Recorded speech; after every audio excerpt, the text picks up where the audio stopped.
La RTI et la SICOJ vous offrent Soir de Cannes.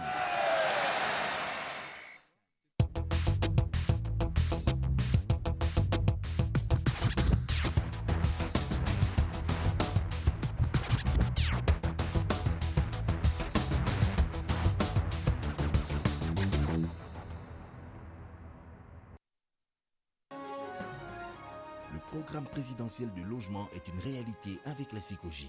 Plus de 2000 logements livrés et 15 000 en cours de réalisation. Appartements, duplex et villas à Yopougon, Abobo, Angré, Riviera et dans les villes de Daloa, San Pedro, Kong. Avec la SICOJ, vous avez l'assurance de la qualité, une facilité de paiement et une solution pour les entreprises. Infoline 20 30 55 44. SICOJ, nous savons faire des maisons. Bonsoir à tous, bienvenue à cette nouvelle édition de Soir de Cannes. La Côte d'Ivoire est entrée en lice cet après-midi à Malabo lorsqu'une sélection possède 4 joueurs présents dans le 11 type africain. Le Ballon d'Or africain, le meilleur buteur d'Angleterre, le meilleur joueur de Russie. Pour ne citer que cela, elle est forcément attendue. Et lorsqu'elle fait un nul face à une équipe qui est censée être l'une des plus faibles du groupe, évidemment la presse ne manque pas de le souligner. Ainsi, la Guinée tient en échec la Côte d'Ivoire, titre Abidjan.net, on va le voir justement en image. Et pour France 24, la Côte d'Ivoire a été tenue en échec par une surprenante équipe de Guinée. Et terminons ce petit tour d'horizon de la presse avec le point Afrique qui note la Côte d'Ivoire cale d'entrée. Docteur Elamine, bonsoir et bienvenue sur notre plateau. Bonsoir Fatima. Vous allez bien? Très bien, merci. Bon, la Côte d'Ivoire aujourd'hui, déçue, pas déçue? Bien sûr, fortement déçu et surtout inquiet. Surtout inquiet. Ouh là là, c'est un présage de choses intéressantes. Avec vous, nous ferons le point justement de la journée. On y reviendra dans quelques instants. Monsieur William Arquest, bonsoir. Bonsoir Fatima. Vous êtes sur notre plateau parce que vous représentez notre sponsor, la SICOJ. Et justement, comme cet après-midi, vous êtes encore sur notre plateau pour nous parler de vos produits. Bien évidemment, nous sommes heureux encore une fois d'être sur le plateau du soir de la Cannes. Nous étions sur le plateau en direct du match de cet après-midi et nous avons lancé un jeu. Et ce soir, je pense qu'on va compenser le regagnant. Et pour parler de la SICOJ, j'aimerais vous dire que nous avons parlé aujourd'hui d'une opération Espérance 2, l'opération qui est située sur la route de Bagerville. Et pour cette opération, c'est des logements de haut standing de 4 et 5 pièces qui sont commercialisés depuis lors. J'invite tout le monde à venir s'inscrire sur le site de la SICOJ au www.sicoj.ci et bien évidemment de passer à l'immeuble Mirador pour rencontrer le service commercial. Voilà. Tout a été presque dit, mais ne vous inquiétez pas, tout à l'heure on va avoir le nom du gagnant justement qui a participé cet après-midi. Le groupe D était en attraction aujourd'hui, je vous l'ai dit, à Malabo. Je vous propose de revenir sur les temps forts de l'opposition Guinée-Côte d'Ivoire. Allons droit au but.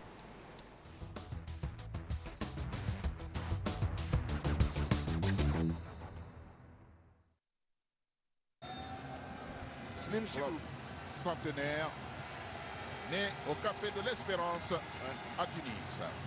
Et c'est la Guinée qui contrôle sur ce ballon de Fodé Camara. Et Yao Kwasi Gervais, Yao qui fait la différence. Et Bonnie Wilfried. Ah, le poteau! La transversale sauve le Chili. Ah, il s'était bien envoyé malgré la mollesse de cette frappe de Bonnie Wilfried. Compréhension dans la mais il y a Serré qui fait écran. Permettre à ses camarades de revenir. On va changer de côté. C'est là le péché de Canon. Toujours aspiré par l'axe central. Et l'ouverture du score. L'ouverture du score à la 36e minute. Yaya qui s'arrache. Bonnie Wilfried pour le contrôle. Et Doumbia Seydou pour l'égalisation ivoirienne. Doumbia Seydou. Il faut remonter tout de suite pour mettre la pression. On joue la dernière minute. Et voilà, c'est terminé. Pierre Benson, au regard de la production des éléphants, on peut dire que c'est un nul heureux. Oui, absolument, un nul, je vais dire même bien heureux. Docteur Elamine, je me retourne tout de suite vers vous. Vous étiez inquiet justement de cette prestation des éléphants. Dites-nous, qu'est-ce qui vous inquiète exactement dans ce qu'on a pu voir aujourd'hui? Ben, les consultants aujourd'hui ont eu l'occasion de revenir un tout petit peu sur ce match. Ma déception, elle est dans ce énième match de la Côte d'Ivoire où on a vu des joueurs assez amorphes. Un bloc qui s'est jamais formé, des lignes toujours espacées, un jeu qui est plus basé sur les individualités, sur les actions individuelles, et à aucun moment une image collective. Vous avez vu l'action sur le but. On va revenir justement, voilà. avec votre permission, sur les différents... Mais en fait, c'est juste pour revenir sur le fait que même sur ce centre-là, sur le centre guinéen, vous avez une défense avec 4 ou 5 Ivoiriens qui est complètement amorphe, immobile, avec malheureusement un Serge Aurier qui fait une erreur monumentale qui est de ramener le ballon dans l'axe. Mais à côté, il y a 4-5 joueurs qui sont complètement amorphes. Voilà. Encore une fois, un match de football, c'est des duels qu'on gagne. C'est une possession de balle qu'on maîtrise. Et cette possession de balle, même devant la Guinée, qui jouait sans 3 titulaires cadres, il y a quand même un défenseur titulaire et 2 attaquants qui étaient absents aujourd'hui. Lorsqu'on préparait cette émission, vous m'avez dit vous aviez regardé plusieurs matchs et évidemment le match de la Côte d'Ivoire était celui pour vous qui paraissait le plus lent de la compétition. Absolument. Ben ça, les téléspectateurs peuvent le voir facilement, c'est pas très compliqué. Et aujourd'hui, je me suis même amusé un tout petit peu à zapper entre le match du Cameroun et à revenir sur le match de la Côte d'Ivoire. Et je vous assure que c'est édifiant quand vous voyez le rythme sur lequel s'est tenu le match du Cameroun et du Mali et le rythme sur lequel s'est joué Côte d'Ivoire-Guinée. C'est édifiant. Vous mettez les 2 images et vous voyez véritablement qu'il y a un rythme qui est complètement différent, un engagement qui est moindre du côté de la Côte d'Ivoire. Et il faut absolument rectifier cet état d'esprit. On va rappeler que ces matchs se sont joués à 16h et 19h. Alors pour parler justement du match Côte d'Ivoire-Guinée, nous allons revoir la grosse occasion de la Côte d'Ivoire à la 16e minute de jeu qui aurait pu changer éventuellement la physionomie du match. Si c'était but. Oui, absolument, mais c'est la seule occasion sur laquelle on a pu vibrer accélération de Gervinho. Et malheureusement, Boni n'a pas bien contrôlé le ballon, sa frappe était trop faible. Et voilà, mais ce genre d'occasion, c'est ce qu'on devrait faire 10 fois, 15 fois, 20 fois dans le match, non seulement avec Gervinho, mais avec les latéraux, Canon et Aurier. Aurier est un remarquable joueur de couloir qui a une qualité de centre qui est absolument remarquable. Mais bon, malheureusement, ça ne se fait pas. Et on a eu l'occasion de vibrer juste à cette 16e minute et sur le but de Seydou Doumbia, sur tout le match. Alors, on va revoir maintenant le but guinéen. À la 36e minute, la Côte d'Ivoire se fait surprendre alors qu'elle menait durant toute la première période. Je voudrais juste qu'on remarque justement la défense ivoirienne complètement amorphe, en dehors de l'erreur. Vous voyez, il y a quand même 3 joueurs qui sont là, avec juste un joueur malien qui est devant le ballon et qui n'hésite pas à tirer, et puis des joueurs complètement amorphes. Bon, Serge Aurier a fait une erreur, ça arrive, en remettant sur l'axe central. Mais les autres sont en train, il y en a un seul qui s'avance et les 2 autres sont au ralenti, en marche, voilà. Et malheureusement, avec ce genre de comportement, on ne peut pas gagner un match. Alors on va à présent parler du carton rouge que Gervinho a donc récolté à la 58e minute. Un carton rouge déjà que l'équipe de Côte d'Ivoire n'était pas très bien dans ce match. À cet instant-là, le carton rouge vient chambouler toute la partie. Bien sûr, erreur de jeunesse de la part de Gervinho. Mais ce sur quoi je voudrais insister, c'est que ça reflète un tout petit peu l'état d'esprit des joueurs. Gervinho, à ce moment-là, était complètement irrité, énervé, sûrement par la tournure que prenait le match. Et il a eu véritablement une réaction complètement incompréhensible. Le carton rouge, pas trop sévère? Comment? Il n'est pas sévère, le carton rouge? Non. Non. Il a très mal réagi. Sur le ralenti, on voit très bien qu'il a mis simplement une gifle pour le joueur, alors que le joueur ne le regardait même pas. Alors peut-être qu'il l'a provoqué en écrasant son pied, mais même s'il l'a fait, ce n'est pas ce genre de réaction. Ce n'est pas digne d'un footballeur qui joue en Europe. Ouais. Et d'ailleurs, je suis certain qu'il le regrettera complètement après. Parce qu'encore une fois, un carton rouge, ça ne pénalise pas un joueur, mais ça pénalise surtout l'équipe. Ben justement, on va savoir ce que Gervinho pense de ce carton rouge. On l'a eu juste après la rencontre au micro de Anne-Marie Nguesson. Déjà, je vais m'excuser pour ces gestes. Donc voilà, ce n'est pas dans mes habitudes. J'ai reçu un mauvais geste de mon adversaire. Donc voilà, j'ai voulu lui parler. Il y a ma main qui était déjà partie. Donc j'ai pénalisé mon équipe, mon coéquipier. Mais je suis content qu'il revienne au score. Je regrette et je pense qu'il n'a pas mérité aussi. Donc voilà, mais c'est déjà fait.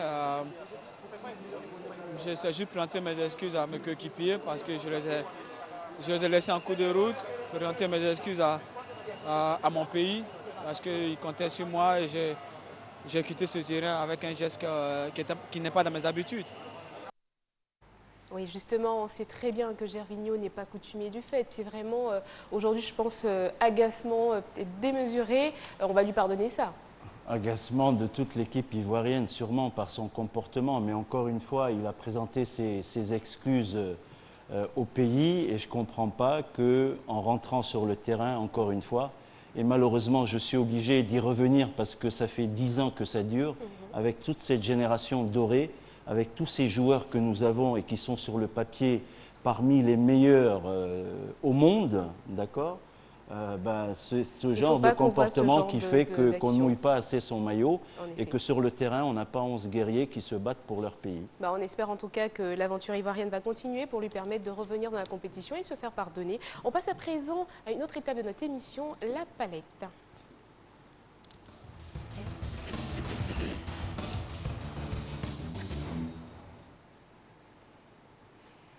On a décidé de revenir sur le but ivoirien à la 72e minute, but de Doumbia. Docteur Elamine.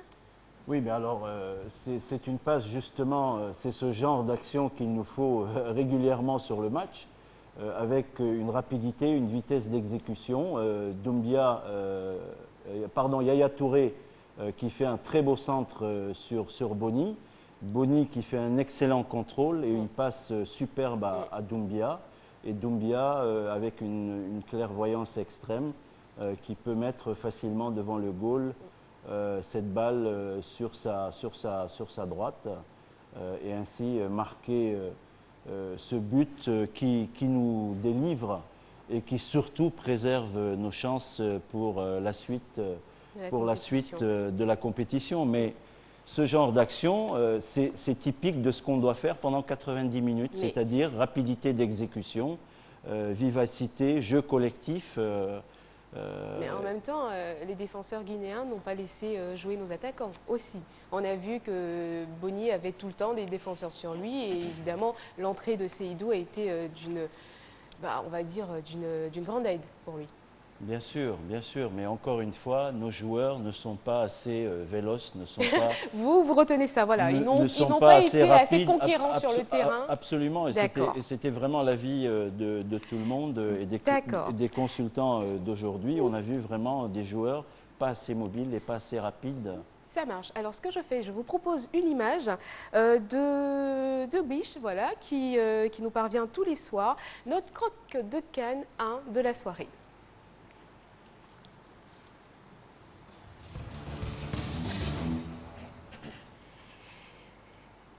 Alors, l'image est assez édifiante et j'aime bien le commentaire qui va avec. On a deux éléphants qui n'ont pas du tout la même corpulence. L'éléphant avec le maillot de Côte d'Ivoire est beaucoup plus colosse que celui avec le maillot Silly et pourtant ils sont sur une balance et l'éléphant de Silly donc, dit à l'éléphant de Côte d'Ivoire, donc on a le même poids. Et oui, c'est donc l'image du jour, notre croque de CAN 1, justement qu'on tenait à partager avec vous, bon, histoire de vous décrocher un petit sourire. On sait que c'était dur et très tendu. Non seulement ils n'ont pas le même poids, mais bon, a priori, notre éléphant ivoirien aujourd'hui était... Il a maigri un peu plus encore? Assez lourdeau, et c'est ce petit éléphant guinéen qui nous a surpris au niveau du match. Est-ce qu'il faut baisser les bras? Comment? Est-ce qu'il faut baisser les bras? Pas du tout, pas du tout, bien au contraire. Ça fait 10 ans qu'on ne baisse pas les bras. Mais on voudrait bien que nos joueurs, encore une fois, soient conscients qu'il y a un enjeu national, que c'est l'image de la Côte d'Ivoire qui est en jeu, que tout le monde attend la Côte d'Ivoire, malgré le fait qu'on dise partout qu'elle n'est pas favorite. La Côte d'Ivoire aujourd'hui ne fait plus peur sur le terrain et ça c'est malheureux. On va permettre quand même à notre sponsor sur notre plateau de dire un petit mot, éventuellement encouragement pour les éléphants pour la suite de la compétition, et puis on va parler un peu de votre produit aussi. Bien sûr, comme moi je le dis toujours, un découragement n'est pas ivoirien. Les Ivoiriens aujourd'hui n'ont pas forcément démérité avec un match nul. On espère que les prochaines éditions, nous aurons l'occasion de pouvoir festoyer tous ensemble. Je reviens sur le jeu encore une fois, c'est dire et rappeler à toutes les personnes qui ont joué au 98 089 en répondant à la question du jour qui était où se situent les résidences Espérance 2. Il fallait répondre au 98 089 en parlant à la question S1 sur la route de Belgerville et S2 à Boaké. Donc le gagnant du jour effectivement a répondu à la bonne réponse, c'était la réponse S1. Les résidences Espérance 2 sont bel et bien situées sur la route de Belgerville. Alors, le gagnant du jour, je pourrais l'annoncer, est le numéro 48 66 34 69. Je répète, 48 66 34 69.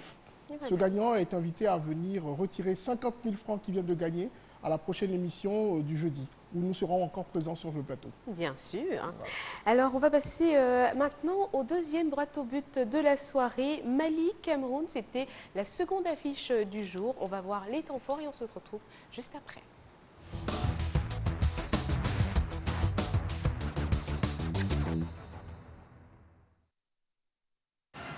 Pendant cette rencontre, c'est le groupe D. Il y a déjà eu une rencontre, c'était enlevé de rideau de celle-là, Boniface, Côte d'Ivoire, Guinée. Ça a donné un score de parité 1 partout. Tamboura, le relais, oh, c'est bien joué avec Sako, la frappe de Sako et l'arrêt de Ondoa qui met le ballon en corner, que c'était bien joué. L'équipe malienne est très bien en place et ne laisse vraiment aucun espace aux Camerounais. Peut-être pourquoi pas sur cette action. Cette action camerounaise, on s'est passé. Attention à cette frappe, bien retour, bon retour exactement. Possibilité pour les Maliens, c'est profond, c'est bien joué, le ballon dévié. Au deuxième poteau, il y a Tabaré tout seul. Ouverture du score de Sambou. Yatabaré, le Mali qui mène 1-0. C'est dommage que Bedimo n'ait qu'un seul pied, hein, parce qu'à chaque fois il se retrouve. Attention à ce ballon, ils sont deux les Camerounais à la chute du ballon. Et ça fait égalisation pour les Camerounais. C'est Oyogo Bitolo qui marque pour le Cameroun. Belle égalisation camerounaise avec ce ballon donné en profondeur. C'est Seydou Keita qui est pas loin du ballon. C'est lui. Seydou Keita. La parade Ondoa. Le deuxième but malien. Le doublé pour Sambou Yatabaré. Alors que l'arbitre indique qu'il y avait une position de hors-jeu. Quel dommage pour le Mali. En tout cas, c'était bien joué.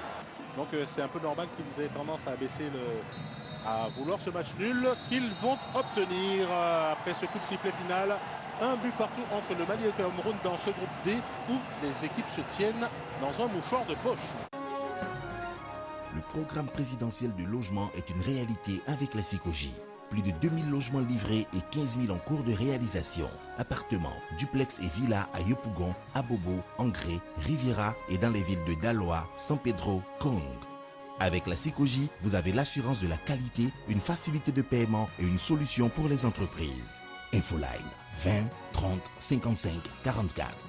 SICOGI, nous savons faire des maisons. Et voilà, on revient bien sûr à notre deuxième affiche du jour, Mali-Cameroun. Le Mali et le Cameroun n'ont pas pu se départager également 1-1. Et on vous donne juste la possession de balles, c'était 54 pour le Cameroun et 46 pour le Mali. Avec une équipe du Mali qui a vraiment surpris, encore une fois, sans oublier qu'elle a fait une CAN 2013 admirable. Donc là encore, nous avons assisté à un bon match d'un niveau malheureusement supérieur au premier, avec plus de technicité, plus de rigueur tactique, plus d'engagement physique.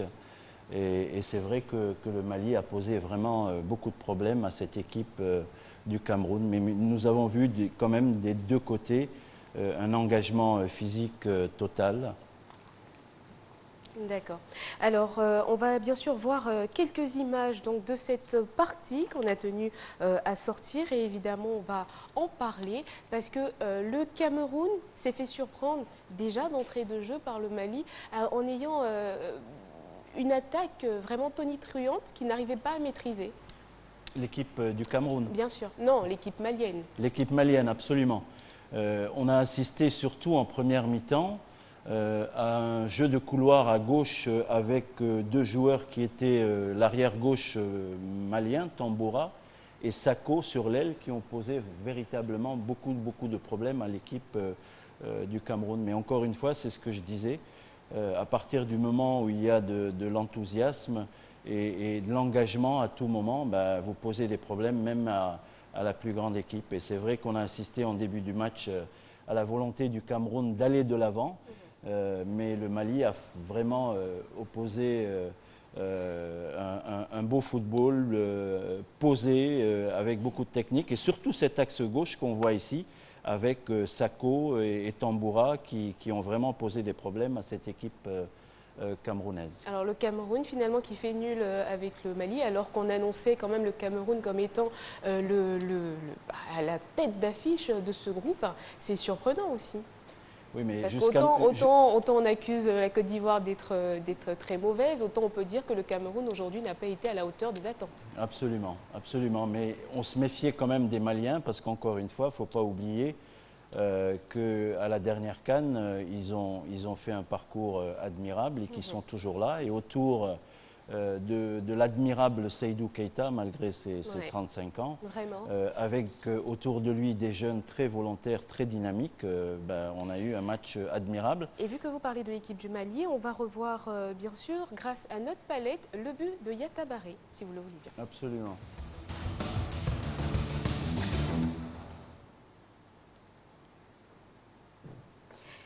Voilà, vous avez un superbe coup franc qui est tiré toujours par le maître du jeu, Seydou Keita, avec son pied gauche magique, qui le met sur la tête de Wagué, qui dévie justement à gauche, et puis Sambou Yata Baré, le joueur de Guingamp, qui fait un superbe contrôle et qui arrive d'une belle reprise, malgré ses 1,90 m, à faire une superbe reprise et mettre vraiment un but sublime. Voilà, on voit quand même la conclusion de l'action. Alors, but évidemment pour le Mali et on rappelle que derrière, le Cameroun a réussi à égaliser. Et donc, nous allons voir notre croque de canne, histoire de sourire un peu.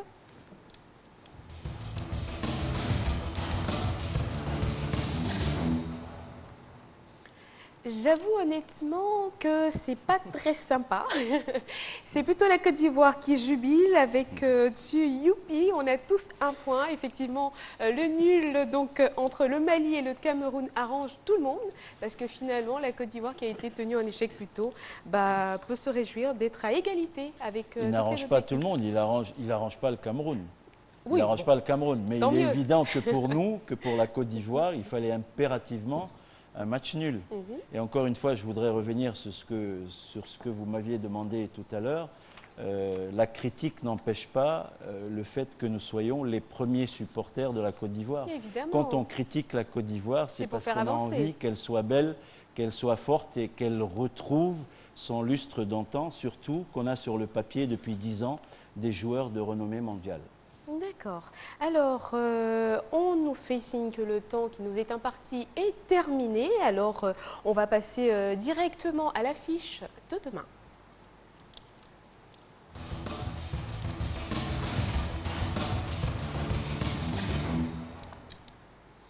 On aura donc les matchs Guinée équatoriale, Burkina Faso à 16h et Gabon-Congo à 19h. Deuxième tour qui va être passionnant parce qu'aujourd'hui on a fini les matchs, on va dire, les premiers matchs du premier tour. Et ça a donné lieu justement à des empoignades où on a eu souvent des matchs nuls. Alors il est certain que ce deuxième tour va être passionnant parce que là, sur ce groupe-là, même si le Gabon a pris une option en gagnant son premier match, ben, le match Gabon-Congo va être vraiment très très serré parce que le Congo de Claude Leroy voudra à tout prix se rattraper. Pareil pour la Guinée équatoriale qui a surpris dès le premier match en tenant en échec justement le Congo et qui va retrouver le Burkina, vice-champion d'Afrique, qui fera tout justement pour gagner. Donc et la Guinée équatoriale, pays organisateur, on sait très bien que ça n'arrage pas les affaires quand le pays organisateur absolument, non, mais d'autant trop plus qu'ils ont surpris avec deux très bons joueurs devant, Edou et puis j'oublie le nom du deuxième. En tous les cas, la Guinée équatoriale fera tout justement pour gagner et pour se qualifier. Donc on va avoir des matchs vraiment très très serrés, très intéressants. Et ce sera le cas, à mon avis, dans toutes les poules. Dans tous les groupes, effectivement. Monsieur Arquest, évidemment, on va vous laisser dire un dernier mot avant de se dire au revoir. Ben, merci. Le dernier mot serait d'inviter encore tous les téléspectateurs à jouer massivement parce qu'à la fin de cette CAN, il y a un gros lot à gagner qui est une superbe villa d'une valeur de 15 millions située à l'intérieur du pays. Et pour ce faire, il faudra toujours envoyer les SMS au 98 089 sur le serveur de la RTI en répondant à la question suivante. Que signifie SICOGI? A1, Société ivoirienne de construction et de gestion immobilière. Réponse A2, Société internationale de construction et de gestion immobilière. Jouez massivement et tentez de gagner cette superbe villa. Merci beaucoup, monsieur Arquest. Merci beaucoup, docteur Elamine, d'être passé encore une fois sur notre plateau. Merci à vous. Et on va donner rendez-vous donc à nos téléspectateurs demain pour évidemment un autre soir de Cannes. Et puis vous allez avoir rendez-vous demain avec Eva pour la Cannes d'Eva. Elle est partie chez De Bordeaux Licounfa, voilà, pour suivre le match de la Côte d'Ivoire. Et il y a des choses quand même exceptionnelles qui sont passées là-bas. C'est la petite surprise de demain. Allez, portez-vous bien et à très très vite.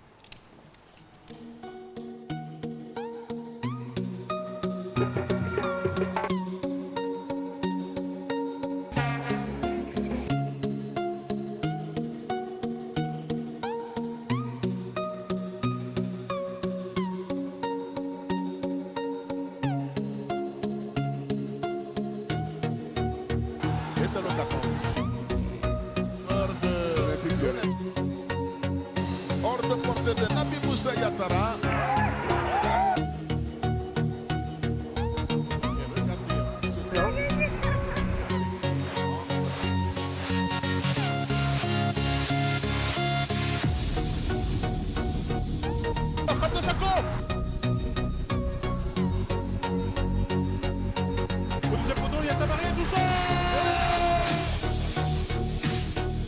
Ce ballon, ils sont deux les Camerounais à la chute du ballon.